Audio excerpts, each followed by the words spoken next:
Good morning, नमस्कार। स्वागत है आप सभी का एमएससी क्लास में। मैं नीरज कुमार आप सभी के लिए लेकर आया हूं कार्बन और उसके यौगिक। कार्बन और उसके यौगिक के प्रीवियस लेक्चर में, इसके पहले वाले लेक्चर में हम लोग संतृप्त हाइड्रोकार्बन जिसका उदाहरण है एल्केन, उसकी संरचना सूत्र कैसे लिखी जाती है, उसका अणुसूत्र कैसे निकाला जाता है, इसके बारे में चर्चा किए थे। और थोड़ा सा असंतृप्त हाइड्रोकार्बन के लुईस इलेक्ट्रॉन संरचना पे भी चर्चा किए थे, लुईस की इलेक्ट्रॉन बिंदु संरचना। आज हम लोग एल्कीन और एल्काइन का पोस्टमार्टम करेंगे, यानी एल्कीन एल्काइन के संरचनात्मक सूत्र और अणुसूत्र कैसे लिखे जाते हैं इसके बारे में पढ़ने वाले हैं। तो आइए देखते हैं एल्कीन और एल्काइन पर। इस चीज को देखने से पहले वापस एक बात हम याद दिलाना चाहते हैं। पिछले क्लास में हम जैसे बोले थे कि जैसे हम लोग गिनती सीखते हैं 1 2 3 4 5 6 7 8, वैसे ही अगर हमको कार्बन और उसके यौगिक का नाम सीखना है तो इसके लिए हमको कार्बन के संख्या के आधार पर उसका रूट वर्ड याद होना चाहिए। यानी कि एक कार्बन तो मेथ, दो कार्बन तो एथ या ईथ, तीन कार्बन प्रोप, चार कार्बन ब्यूट, पांच कार्बन पेंट, छह कार्बन हेक्स, सात कार्बन का नाम हेप्ट, आठ कार्बन का नाम ऑक्ट, नौ कार्बन का नाम नोन, 10 कार्बन का नाम डेक।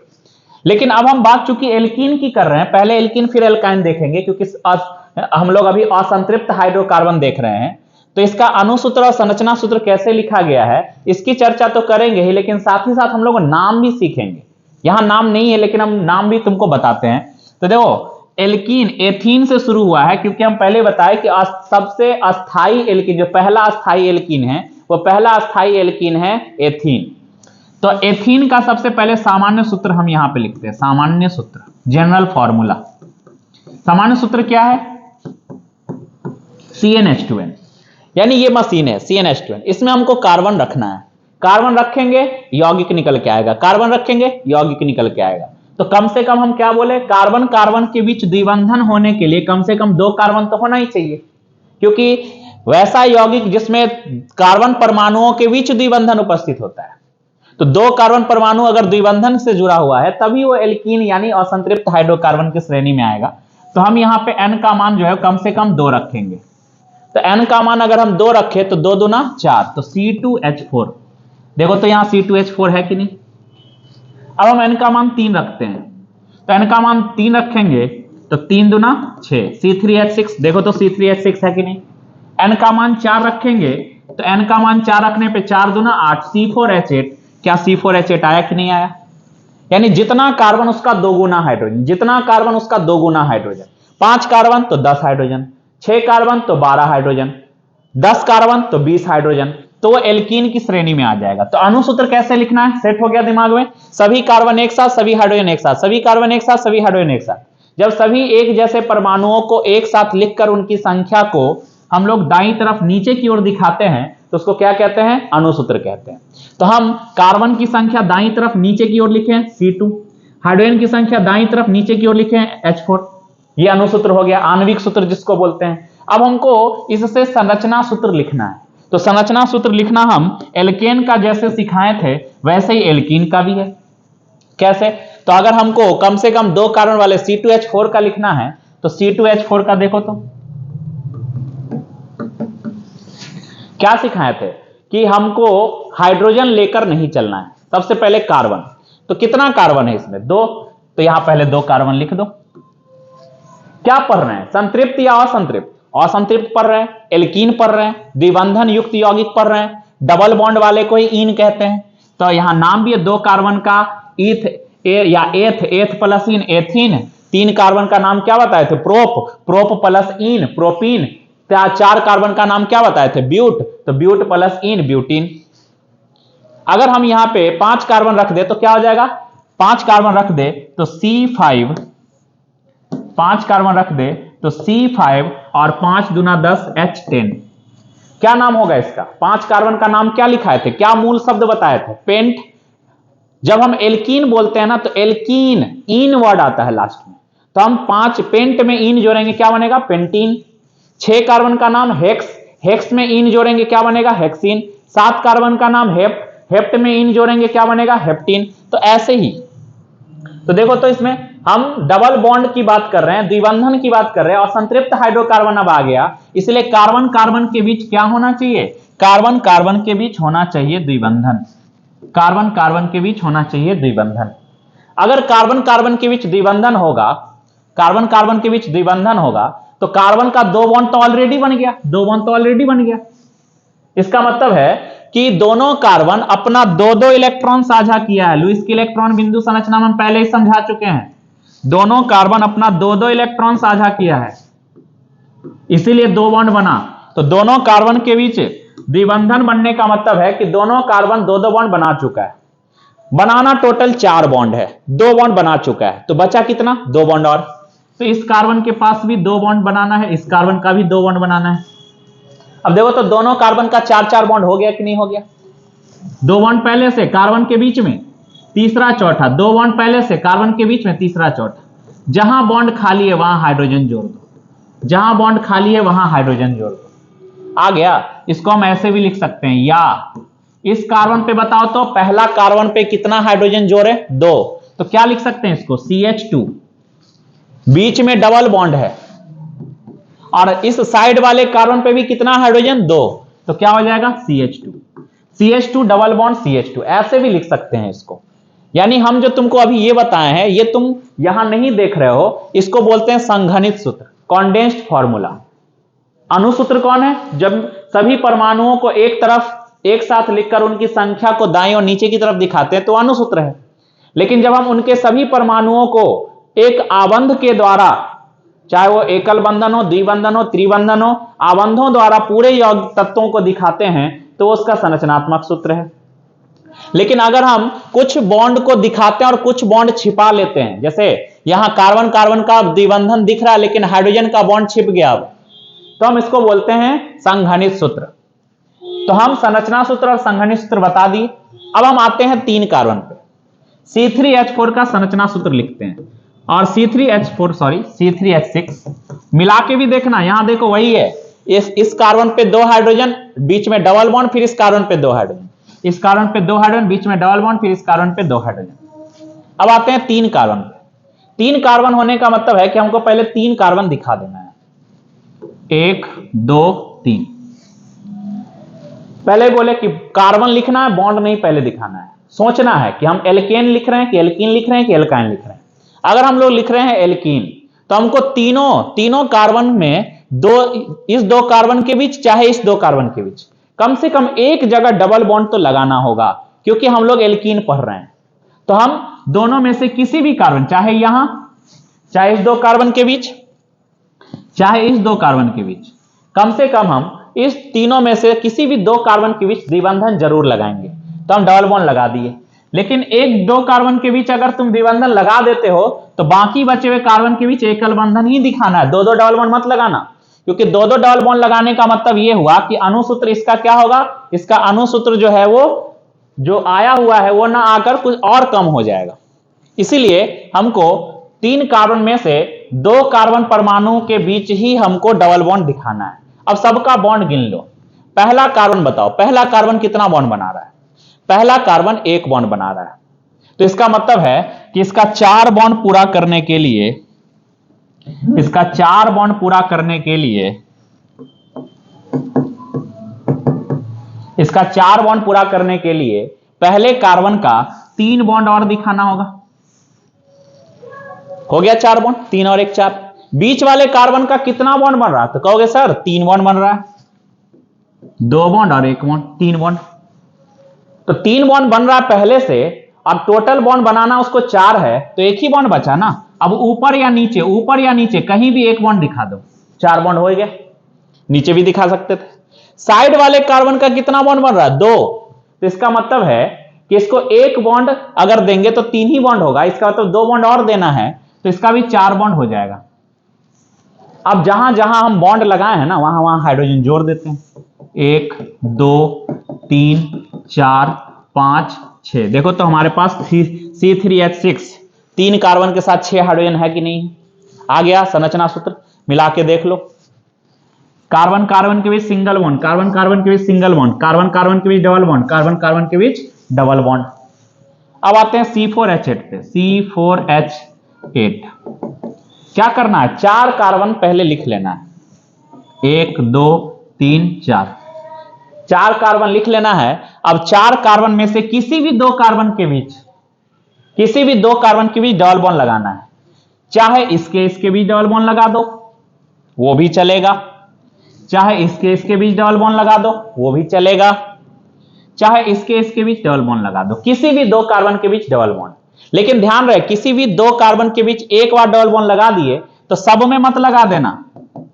पहले बोले जितना डबल बॉन्ड बढ़ेगा उतना हाइड्रोजन घटेगा, और अगर तुम एक नहीं 2 डबल बॉन्ड कर दिए ना तो हाइड्रोजन 8 से घट जाएगा।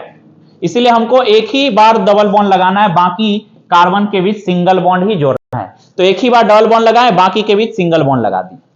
अब सबका देखो तो कितना कितना बॉन्ड बन रहा है, जितना जितना बॉन्ड बन रहा है उसमें 4 में से देख लो, 4 में से 1 बॉन्ड ये कार्बन बना रहा है पहला, तो इसका मतलब है कि इसको 3 बॉन्ड और जरूरत है, तभी 4 बॉन्ड होगा।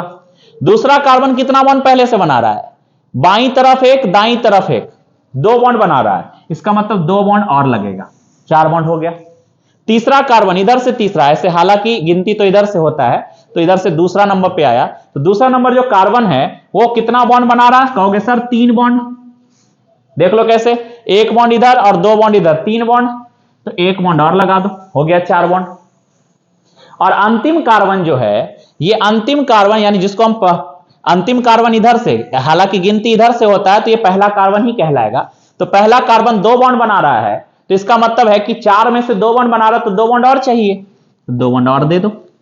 अब सबका देखो तो 4-4 बॉन्ड बन गया कि नहीं बन गया, किसी का 4 बॉन्ड ना बना हो तो बताओ, सबका 4 बॉन्ड हो गया।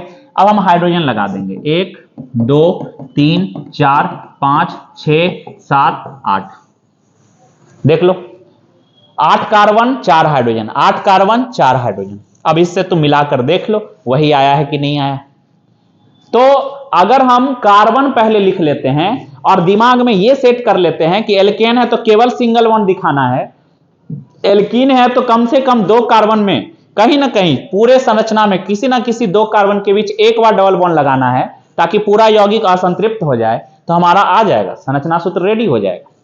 तो इस तरह से हम लोग एल्कीन का संरचना सूत्र कैसे लिखा जाता है ये हम लोग सीखे। ऐसे ही तुम 5 कार्बन का लिखकर हमको बताना, जैसे कि हम एल्केन में एक होमवर्क दिए हुए थे 6 कार्बन वाला, वैसे एल्कीन में तुम 5 कार्बन वाला हमको संरचना सूत्र लिख के बता दो, 6 कार्बन का अणुसूत्र निकाल के बता दो इस फॉर्मूला में रखकर, तो समझो कि तुम सीख गए। n का मान 6 रखोगे तो आ जाएगा उसका अणुसूत्र, n का मान 7 रखोगे आ जाएगा उसका अणुसूत्र, n का मान 8 रखोगे आ जाएगा उसका अणुसूत्र। अब एल्कीन के बाद एल्काइन, एल्काइन जब हम बात करते हैं तो एल्काइन का जनरल फॉर्मूला क्या है, CnH2n-2। एल्काइन का जनरल फॉर्मूला है, सामान्य सूत्र है CnH2n-2। तो CnH2n-2 में n का मान कम से कम 2 होना चाहिए अस्थाई एल्काइन के लिए, क्योंकि हम एल्काइन कहते किसको हैं, ऐसा यौगिक जिसमें कार्बन परमाणुओं के बीच कम से कम एक त्रिबंधन उपस्थित होना चाहिए। कम से कम क्या होना चाहिए, एक त्रिबंधन उपस्थित होना चाहिए, एक त्रिबंधन उपस्थित होना चाहिए। H2n-2, इसमें n का मान जो है वो हम कम से कम कितना रखने के लिए बोले, 2। तो n का मान अगर हम 2 रखते हैं तो आता है C2, 2 दूना 4, 4 में से 2 गया 2, C2H2। देखो तो C2H2 है कि नहीं, 2 कार्बन आया C2, C2 का नाम क्या बताए थे, C2 का नाम बताए थे एथ या ईथ भी बोल सकते हो। एल्काइन हम लोग ट्रिपल बॉन्ड बोल रहे हैं, ट्रिपल बॉन्ड कब होता है, एल्काइन कब कहलाता है, जब ट्रिपल बॉन्ड उपस्थित हो, जब यौगिक में कार्बन परमाणुओं के बीच त्रिबंधन हो तो उसमें आयन लगता है, इसीलिए हम इसको बोल रहे हैं एल्काइन। तो एल्काइन में हम लोग ट्रिपल बॉन्ड होने के कारण आयन अनुलग्नक अगर जोड़ दे तो एथ प्लस आयन से क्या बन जाएगा, देखो तो एथाइन। अगर हम इसमें n का मान, इस मशीन में n का मान 3 रखते हैं तो n का मान 3, तो 3 दूना 6, 6 में से 2 गया 4, C3H4। 3 कार्बन का हम मूल शब्द क्या बताए थे, प्रोप, प्रोप में आयन जोड़ेंगे क्या बनेगा, प्रोपाइन। 4 कार्बन, n का मान 4 रख दो इस मशीन में, तो 4 दूना 8, 8 में से 2 गया 6। 4 कार्बन का नाम क्या बताए थे, ब्यूट, ब्यूट में आयन जोड़ो क्या बनेगा, ब्यूटाइन। n का मान 5 रख दो, 5 रखोगे तो 5 दूना 10, 10 में से 2 गया 8। 5 कार्बन का एल्काइन क्या कहलाएगा, तो 5 कार्बन का मूल शब्द बताए थे pent, pent plus yne pentyne, n का मान 6 रख दो तो 6 दूना 12, 12 में से 2 गया 10। बताओ 6 कार्बन का नाम क्या बताएं? हेक्स, हेक्स प्लस आइन हेक्साइन। यहां तो बताया हम तुमको 6 तक बताए। ऐसे ही तुम एन का मान 7, एन का मान 8, एन का मान 9 और एन का मान 10 रख के बताओ कि क्या अणुसूत्र आएगा। सभी कार्बन सभी हाइड्रोजन एक साथ लिखा हुआ है और उनकी संख्या को दाईं और नीचे की तरफ दिखाएं, यानी कि ये सब संरचना सूत्र है या आणविक सूत्र है। तो कहोगे सर संरचनात्मक सूत्र नहीं है ये, क्योंकि संरचनात्मक सूत्र में तो कार्बन के साथ जितने हाइड्रोजन है सबको बॉन्ड से दिखाते हैं, यानी ये अणुसूत्र है क्योंकि सभी परमाणु एक साथ है। आणविक सूत्र जिसको बोलते हैं, देखो C2H2, C3H4, C4H6, C2H2, C3H4, C4H6, C5H8, C6H10। तो हम इसका संरचना सूत्र तुमको लिखना बताते हैं।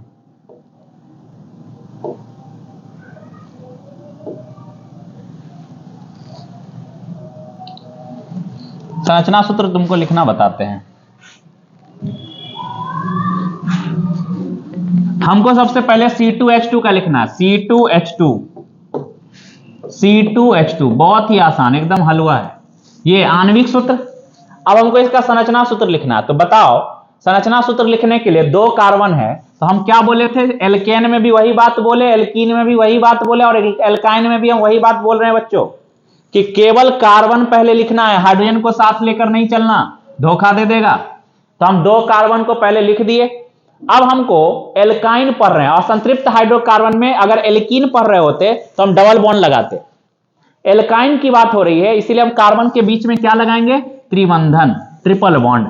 अब बताओ दोनों कार्बन के बीच अगर त्रिबंधन बन रहा है तो लुईस की इलेक्ट्रॉन बिंदु संरचना जो हम समझाएं उसमें हम क्या बताएं कि दोनों कार्बन के बीच 3-3 इलेक्ट्रॉन साझा हो रहा है। तो 3-3 इलेक्ट्रॉन साझा हो रहा है तो 3 बॉन्ड हो गया। अब ये बताओ कि अगर 3-3 इलेक्ट्रॉन साझा हो रहा है तो कार्बन 3 बॉन्ड बना रहा है, 3 इलेक्ट्रॉन ये कार्बन दिया, 3 इलेक्ट्रॉन वो कार्बन दिया, दोनों के बीच त्रिबंधन बन गया। तो ये ट्रिपल बॉन्ड केवल इस कार्बन का गिनाएगा या केवल उस कार्बन का गिनाएगा या दोनों का गिनाएगा? तो हम समझाए थे एकल बंधन वाले में ही कि कभी भी 2 परमाणुओं के बीच साझेदारी होगा, पार्टनरशिप होगा तो उस बॉन्ड पे दोनों का बराबर अधिकार होगा, इसलिए त्रिबंधन दोनों कार्बन के लिए काउंट करेंगे। तो बताओ दोनों कार्बन अगर ट्रिपल बॉन्ड बना रहा तो दोनों का 1-1 बॉन्ड कम है। तो दोनों कार्बन में अगर 1-1 बॉन्ड की कमी है तो 3 और 1 4, 3 और 1 4 हो गया 4 बॉन्ड। अब जो दोनों तरफ हम 1-1 बॉन्ड एक्स्ट्रा लगाए ताकि कार्बन की संयोजकता नियम के अनुसार 4 बॉन्ड बन जाए। कार्बन की संयोजकता कितनी होती है? 4। कार्बन चतुस्संयोजकता दर्शाता है, टेट्रावैलेंसी। तो कार्बन का 3 ही बॉन्ड बन रहा था ना 2 परमाणुओं के बीच, तो 1-1 बॉन्ड तो लगाना ही था, तो हम 1-1 बॉन्ड लगा दिए। अब जैसे ही बॉन्ड लगाए वहां हाइड्रोजन जोड़ दो। इसका तुम संघनित सूत्र भी लिख सकते हो। इस कार्बन पर 1 हाइड्रोजन तो CH, बीच में ट्रिपल बॉन्ड, इस कार्बन पे भी 1 हाइड्रोजन तो CH, तो हम लिख सकते हैं CH ट्रिपल बॉन्ड CH। ये हमारा संरचना सूत्र है, ये हमारा संघनित सूत्र है। यहां देख लो CH ट्रिपल बॉन्ड CH। अब आते हैं C3H4 पर। C3H4 पर इस संरचना सूत्र कैसे लिखेंगे? फिर से वही बात, 3 कार्बन है तो पहले कार्बन दिखा देंगे 1 2 3। तीनों कार्बन में से किसी 2 कार्बन के बीच ही ट्रिपल बॉन्ड लगाना है। ऐसा नहीं करना कि एकदम जोश में आके दोनों के बीच में ट्रिपल बॉन्ड लगा दिए तो दुर्घटना घट जाएगा। क्या होगा देखो, इस बीच वाले कार्बन के साथ दुर्घटना घट गया, इसका 3 बॉन्ड इधर और 3 बॉन्ड इधर, 6 बॉन्ड बन गया। और कार्बन तो हेक्सा वैलेंसी नहीं दर्शाता है, कार्बन का वैलेंसी 6 नहीं होता, कार्बन की संयोजकता 6 तो होती नहीं है, 4 ही होती है, और हम बॉन्ड बना दिए कितना? 6। इसका मतलब अगर कोई कहे कि सर अच्छा ऐसी बात है तो हम एक तरफ ट्रिपल बॉन्ड एक तरफ डबल बॉन्ड नहीं लगा सकते हैं? नहीं लगा सकते हो, क्योंकि इधर 3 और इधर 2 कर दे तो इस बीच वाले कार्बन के साथ फिर दुर्घटना घट गया, इसका 5 बॉन्ड बन गया जबकि कार्बन को 4 ही बॉन्ड बनाना था। इसका मतलब यह हुआ कि हमको ट्रिपल बॉन्ड वाले में और सतर्क रहने की जरूरत है। हम ट्रिपल बॉन्ड वाले में जब भी 1-2 कार्बन परमाणुओं के बीच ट्रिपल बॉन्ड दिखाएंगे तो बचे हुए कार्बन के बीच सिंगल बॉन्ड ही दिखाना है, एक ही जगह ट्रिपल बॉन्ड लगाएंगे, क्योंकि अगर तुम एक से ज्यादा ट्रिपल बॉन्ड लगाओगे तो 2 घटना हो सकता है। या तो कार्बन का संयोजकता ज्यादा भाग जाएगा या कार्बन में हाइड्रोजन की संख्या कम हो जाएगी, अणुसूत्र जो हम निकाले वो नहीं आ पाएगा, और हम जो अणुसूत्र लाए हैं उसी का संरचना सूत्र लिखना है। तो अगर यही अणुसूत्र का तुम संरचना लिखना चाहते हो तो तुमको एक ही जगह पे ट्रिपल बॉन्ड दिखाना है। तो बताओ पहले कार्बन का पहले कार्बन का कितना बॉन्ड पहले से बन रहा है? तो कहोगे सर पहले कार्बन का पहले से 1 2 3 बॉन्ड बन रहा है, इसका मतलब इसको 4 में से 3 बॉन्ड पहले बन रहा है, तो 1 बॉन्ड और बनेगा, तो 4 बॉन्ड हो गया। बीच वाले कार्बन का बताओ कितना बॉन्ड बन रहा है? 1 3 या 4? 1 बॉन्ड, 3 बॉन्ड या 4 बॉन्ड? तो कहोगे सर 4 बॉन्ड। एक बॉन्ड तो इधर बन रहा है इस कार्बन के साथ, और इस कार्बन के साथ 1 2 3 बॉन्ड बन रहा है। तो इसका मतलब यह हुआ कि हम बीच वाले कार्बन के साथ अगर एक भी हाइड्रोजन जोड़ दिए तो इसका 3 4 5 बॉन्ड बन जाएगा। इसका मतलब बीच वाले कार्बन पर हमको हाइड्रोजन इस बार जोड़ने की जरूरत ही नहीं है, क्योंकि इसका ऑलरेडी 4 बॉन्ड बना हुआ है। लेकिन साइड वाले कार्बन का बताओ, साइड वाला कार्बन जो है तीसरा कार्बन, इसका एक ही बॉन्ड बन रहा है इसके साथ, इस कार्बन का एक ही बॉन्ड बन रहा है इसके साथ, अर्थात इस कार्बन का 3 बॉन्ड और लगेगा। तो देखो तो 4 बॉन्ड हो गया कि नहीं? 1 2 3 4। तो अब हम जो बॉन्ड दिख रहा है खाली वहां हाइड्रोजन जोड़ देंगे। 1 हाइड्रोजन, 2 हाइड्रोजन, 3 हाइड्रोजन, 4 हाइड्रोजन। देखो तो 4 हाइड्रोजन है कि नहीं इसमें? 3 कार्बन, 1 2 3 कार्बन है कि नहीं? अब मिला के तुम देख लो। ये ट्रिपल बॉन्ड दिया सी के बीच, हम भी दिए।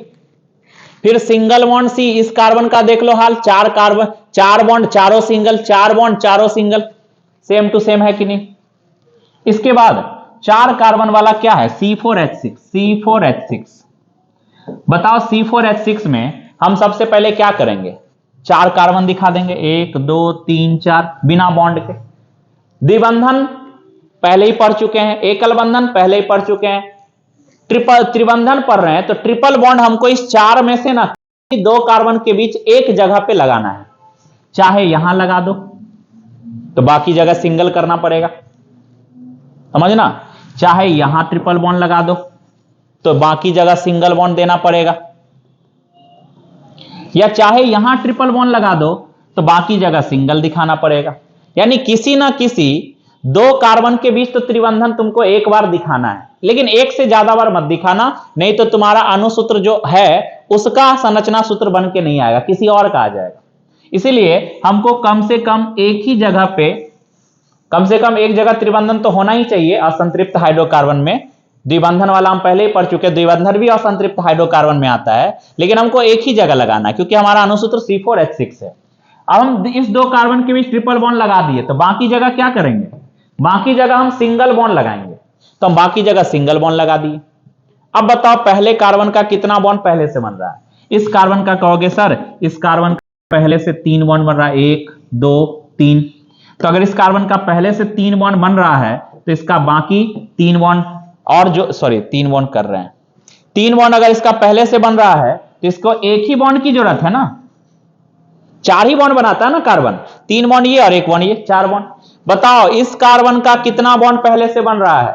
तो कहोगे सर जितना इसका पहले से बन रहा था 3 उतना ही इसका भी पहले से बन रहा था 3, लेकिन ये कार्बन इधर इसके साथ 3 बॉन्ड बना रहा है, लेकिन इसके साथ भी तो 1 बॉन्ड बना रहा है, इसके साथ भी तो 1 बॉन्ड बना रहा है ये वाला।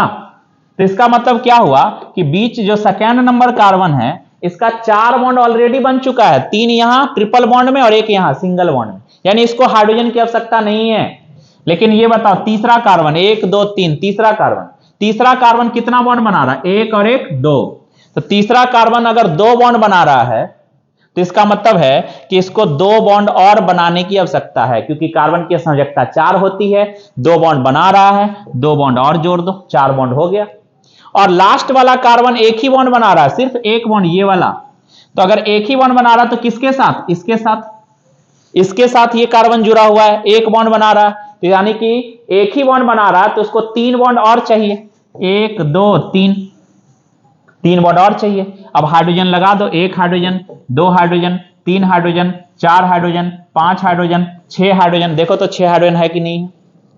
अगर तुम इसका संघनित सूत्र लिखना चाहते हो इसकी तरह तो क्या लिखोगे बताओ तो? पहला कार्बन पे कई गो हाइड्रोजन है? पहला कार्बन पर 1 हाइड्रोजन तो CH, ट्रिपल बॉन्ड बीच में। उसके बाद इस कार्बन पर एक भी हाइड्रोजन नहीं, दूसरा नंबर पे तो एक भी हाइड्रोजन नहीं। तीसरा कार्बन पे ऊपर नीचे मिलाकर 2 हाइड्रोजन तो CH2, और लास्ट वाले कार्बन पर 3 हाइड्रोजन तो CH3।